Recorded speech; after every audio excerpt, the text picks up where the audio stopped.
Derek Basler in 2013 earned a BA in Dramatic Literature and Creative Writing from NYU. And 3 years later, having bought a one-way ticket to Turkey, he began a physical and personal journey through the Near East, inspiring him to become a force for positive change. A student at City College and a Thomas W. Smith Fellow, he entered CUNYBA in 2018, proposing 2 areas of concentration: politics, media and culture, and Middle Eastern studies. When he completes his CUNY-BA degree, he will be attending Central European University for Sociology and Social Anthropology with an advanced certificate in visual theory and practice.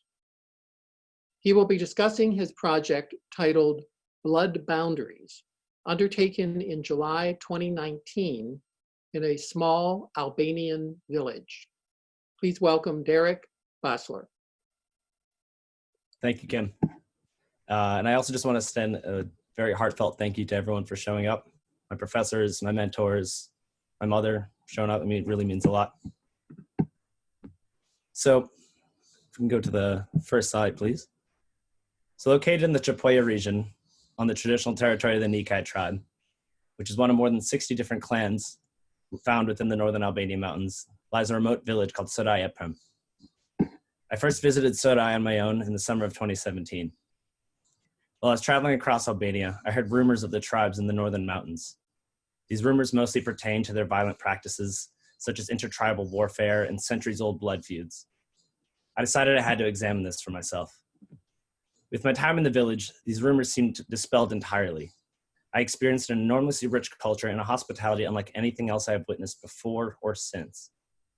I returned in the summer of 2019, leading a small film crew, including myself, a camera operator, and a translator to begin filming a documentary about the village, the initial stages of which I'm presenting today.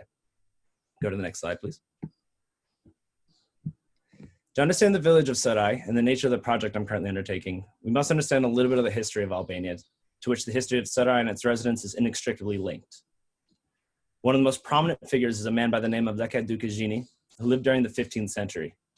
He codified a book of laws that dictated the standards of conduct, known as the Kanuni, which are still strictly adhered to in the village to this day. The codes include matters of hospitality, intertribal marriage, and the infamous blood feuds I heard so much about. Next slide, please.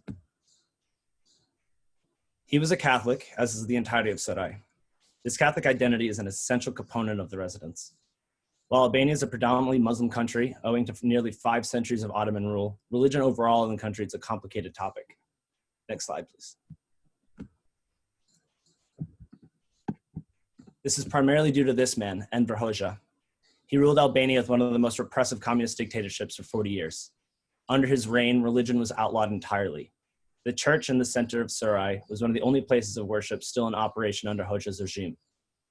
Hoxha wanted to keep the villagers in the mountains isolated from the rest of Albania. And so he mostly allowed them to maintain their culture and even had a hydroelectric plant built to provide the village with power in order to keep them placated and in place. Next slide, please. When the communist regime fell and there was newfound freedom of movement, many in the village began to leave, seeking to work in the cities or abroad. Next slide. During the political unrest of 1997, the hydroelectric plant was wholly dismantled, destroying the modest electrical infrastructure and exacerbating the flight from the village. Now only 20 people remain. So here's a short piece of footage I took while there this past summer.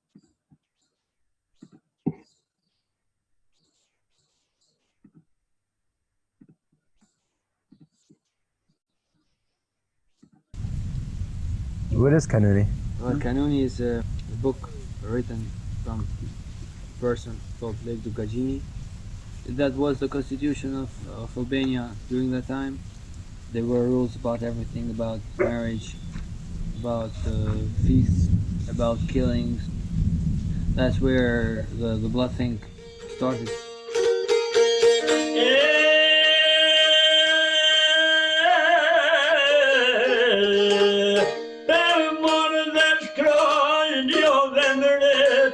In a një gjashtë banor. Lëvizja fillimi i demokracisë, lëvizja shumë e bukur. Edhe mbaj gjithkusht edhe më jetua në secili vetën e vet, edhe në kohët e veta. Edhe me konshtinë.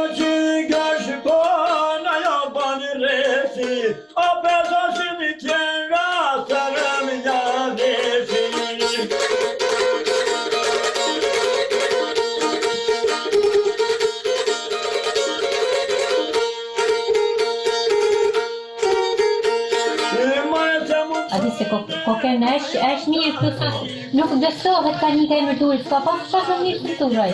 Pavarësisht se filloi demokracia, ikën njerëzit. Ka qenë vakt.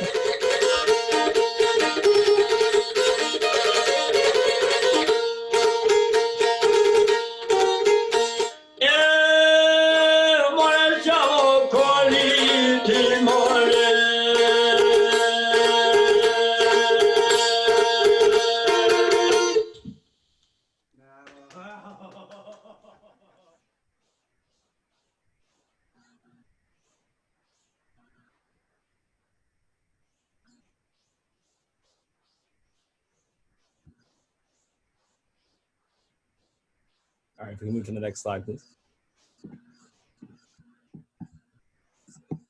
So just to give a quick,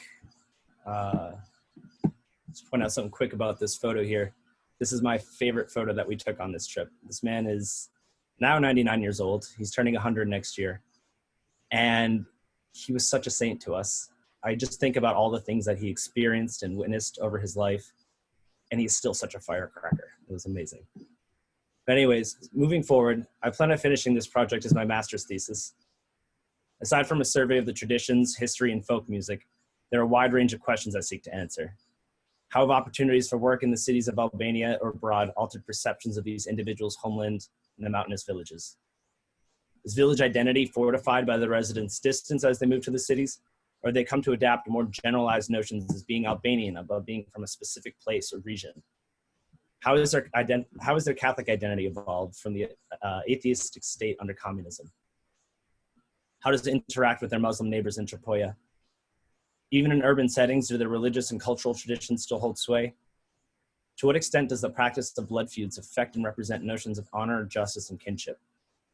I intend to submit my final work to the Documentary Festival in Kosovo to present these individual stories and history to a broader Albanian audience, with the hope of removing some of the stigmatization they face. Perhaps the most rewarding moment of this journey so far was when, returning back from the mountains over a much appreciated pizza dinner, the man who translated for me, who initially told me that these are cruel, cold people and cautioned me against doing it in the first place, told me that his perception of his fellow countrymen was changed entirely. He expressed how happy he was to have experienced that and to tell his friends and family about his experiences. I hope for this to be the first step in a lifelong endeavor of opening many minds, my own included. Thank you.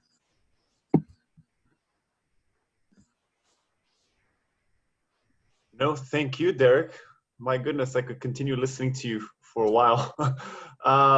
So we have a bunch of questions here for you. So the first one is, you captured a nice collection of scenes in the village. Did you find that the people in those villages welcomed you easily, or did you have to do some kind of convincing to not be perceived as an outsider?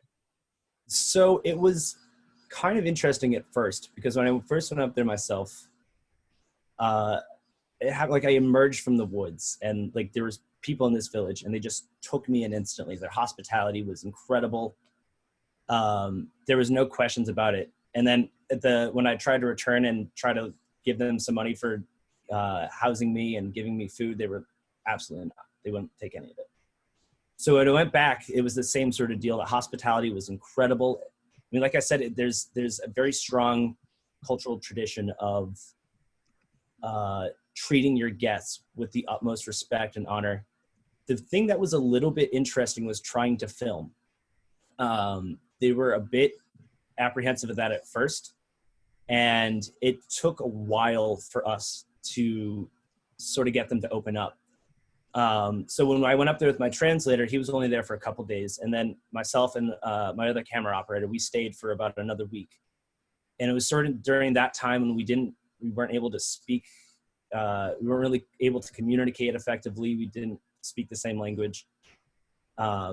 that's when they started to open up. And so this is where I got the music from, and that shot of the man playing for us in his house was such a special moment because it was the last night there.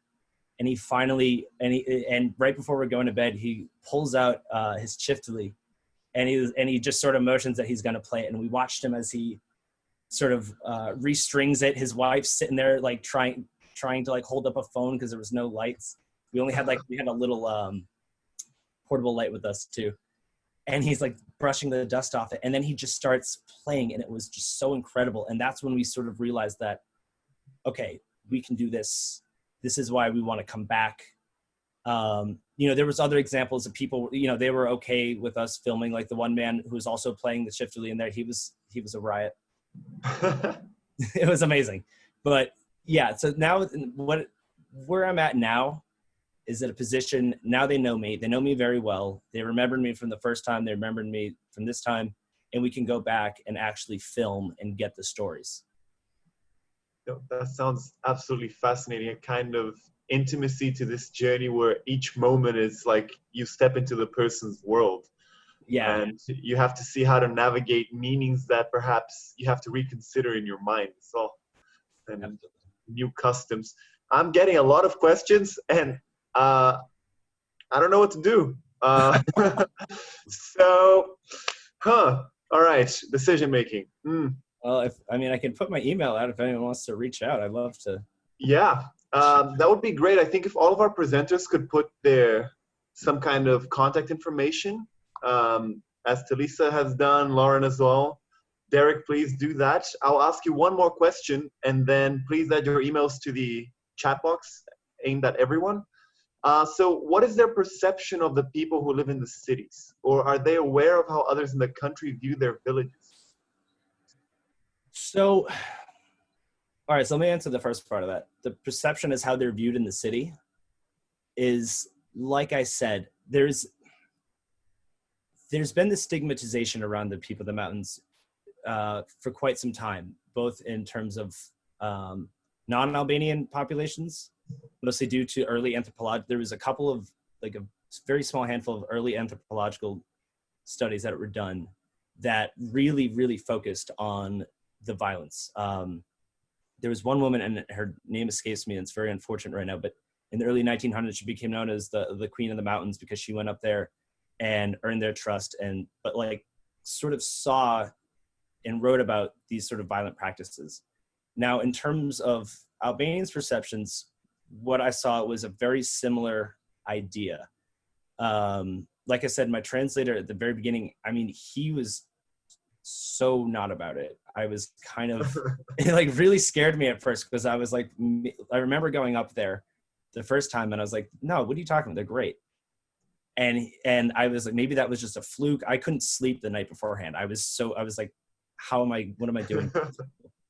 And I think that stigmatization is sort of widespread, especially in the urban centers, which is interesting because most of the people in the village they sort of transition to the city during the winter. Like there's only one man who stays there all winter, and I don't know how he does it. And so that's something I'm very curious about getting is how is that transition, how does that transition affect them? How do they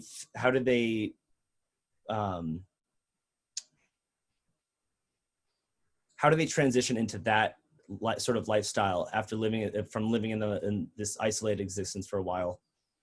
And I don't know exactly how they view that perception themselves.